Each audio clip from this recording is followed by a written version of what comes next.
I am boatless in the land of Miami, which is occasionally underwater, so it feels like maybe I should have a boat. A regular boat is boring. I don't want to make one of those.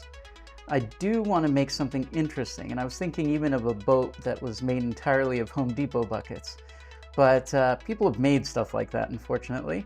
So I'm going to make a boat called Cyrene, and Cyrene is going to be a boat that moves like a fish. And for this video, we're going to make the little mock-up prototype model to really test out all the mechanisms before the next video, where I will be making the full-scale version. Fish don't have propellers. Presumably they are moving efficiently through the water, and they do, with these nice little vortices peeling off their undulating bodies. So I have to make a mechanism that undulates. All right, we've got fish mechanism number one, and we can turn the head. The head's turning, and that's kind of what I'm going to use for steering. So if we turn left, then we'll divert left, and so on and so forth. And then what I'm going to use for the motion of the thing is this guy. So this motion's great.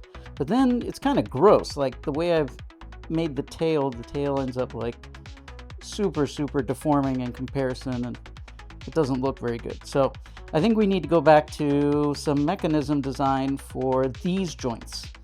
And these joints, I can show you, they're just a little slip-on joint. And yeah, we need something that probably we can make out of PVC instead of 3D printing. And that's going to work for the whole thing and constrain the motion in the way that we want. So our first one was this little guy, and it has okay motion, except it rubs because the box that I'm using, that will be essentially the fairing, the part that's going to have water passing around it,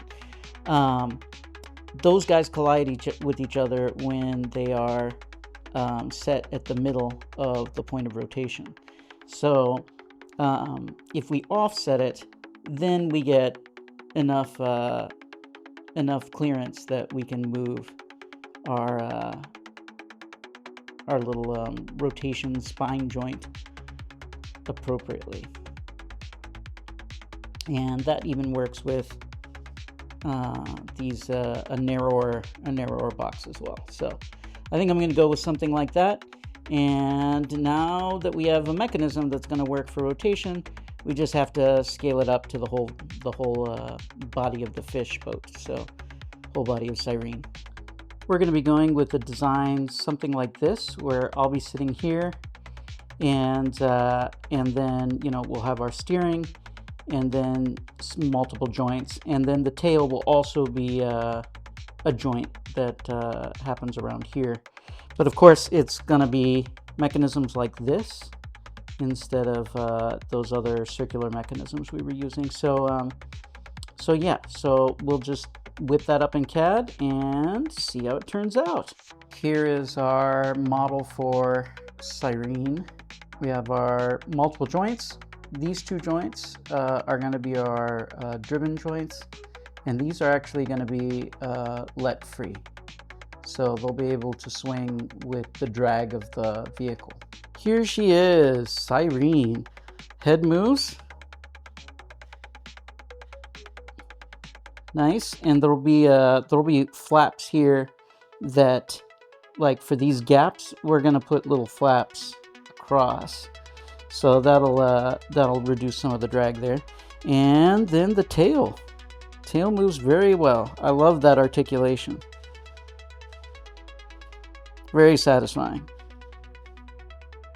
And yet, a boat it is not. This needs to get a little bit thicker, and it'll start to look more like an actual boat. We need to turn this into a hull.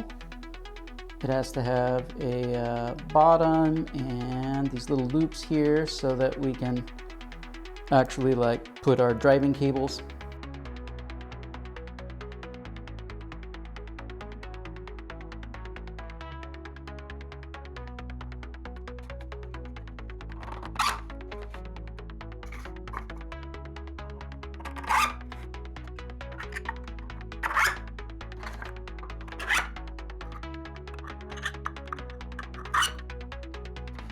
Beauty.